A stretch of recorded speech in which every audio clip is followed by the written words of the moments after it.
జనవరి 17 నుంచి తెలంగాణ శాసనసభ సమావేశాలు జరగనున్నాయి. 17 నుంచి 20 వరకు 4 రోజుల పాటు సభ జరగనుంది.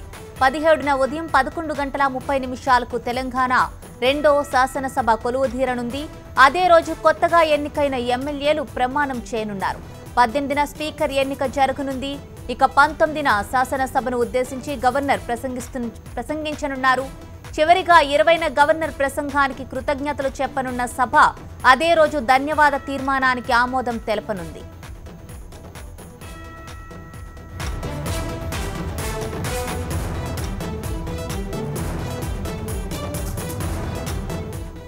అసెంబ్లీ సమావేశాలకు ముందు రోజు అంటే జనవరి 16న ప్రొటెం స్పీకర్ ప్రమాణ స్వీకారం చేయనున్నారు. ప్రొటెం స్పీకర్గా మజ్లిస్ సీనియర్ ఎమ్మెల్యే ముంతాజ్ అహ్మద్ ఖాన్ను ఎంపిక చేయడంతో ఆయనతో గవర్నర్ నరసింహన్ ప్రమాణం చేయించనున్నారు. వరుసగా 6 సార్లు శాసనసభకు ఎన్నికైన ముంతాజ్ అహ్మద్ ఖాన్ను ప్రొటెం స్పీకర్గా ఎంపిక చేయడంపై ఎంఐఎం అధినేత అసదుద్దీన్ ఓవైసీ ముఖ్యమంత్రి కేసీఆర్కు కృతజ్ఞతలు చెబుతూ ట్వీట్ చేశారు.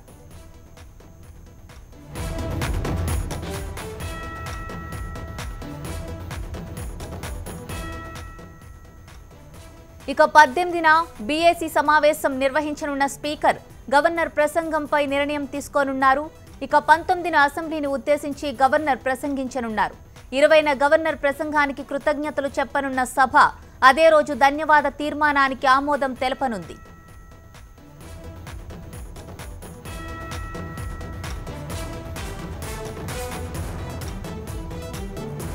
తెలంగాణ అసెంబ్లీ సమావేశాలపై మరింత సమాచారాన్ని మా ప్రతినిధి సాదిక్ అందిస్తారు. సాదిక్, చెప్పండి, తెలంగాణ అసెంబ్లీ సమావేశాలు 17 నుంచి 20 వరకు మొత్తం 4 రోజుల పాటు జరగనున్నట్లు తెలుస్తోంది. మరి దీనికి సంబంధించి డీటెయిల్స్ ఏంటి?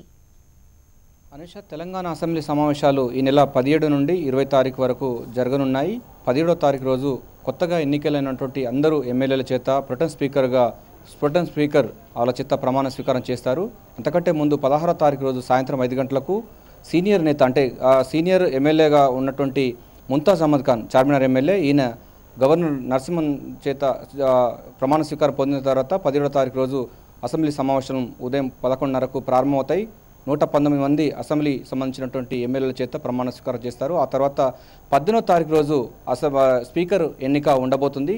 స్పీకర్ ఎన్నిక సంబంధించిన తర్వాత 19వ తారీఖు 20వ తారీఖు అంటే 19వ తారీఖు గవర్నరు ఉభయ సభలను ఉద్దేశించి మాట్లాడున్నారు. ఆ తర్వాత ఆయన యొక్క ప్రసంగానికి ధన్యవాదాల తీర్మానం ఈ నెల 20వ తారీఖుతో ముగుస్తున్నాయి. మొత్తం 4 రోజుల పాటు జరిగేటువంటి ఈ కార్యక్రమాలకు సంబంధించినటువంటి షెడ్యూల్ కొద్దిసేపటి క్రితం విడుదలైంది. అయితే తెలంగాణ సంబంధించిన రాష్ట్ర ప్రభుత్వం ఇప్పటికే మంచి రోజు ఉన్నటువంటి నేపథ్యంలో అంటే పవిత్ర ఉత్తరాయణ పుణ్యకాలంలో ఏకాదశి రోజున ముఖ్యమంత్రి కేసీఆర్ ఈ అసెంబ్లీ సమావేశాలను ఏర్పాటు చేయాలని నిర్ణయించారు. అయితే ముఖ్యమంత్రి కేసీఆర్ రేపు నుంచి 4 రోజుల పాటు దుబాయ్, యూఏఈ వెళ్ళే అవకాశం ఉన్నట్టు కూడా సచివాలయ వర్గాలు చేస్తున్నాయి. అందుకోసం పండుగ తర్వాత ఈ కార్యక్రమం ఉన్న నేపథ్యంలో ఈ నెల 16 నుంచి 20 తారీఖు వరకు కూడా మొత్తం అసెంబ్లీ సమావేశాలకు సంబంధించి రంగం సిద్ధమైంది. Anusha. Right Sadiq, thank you.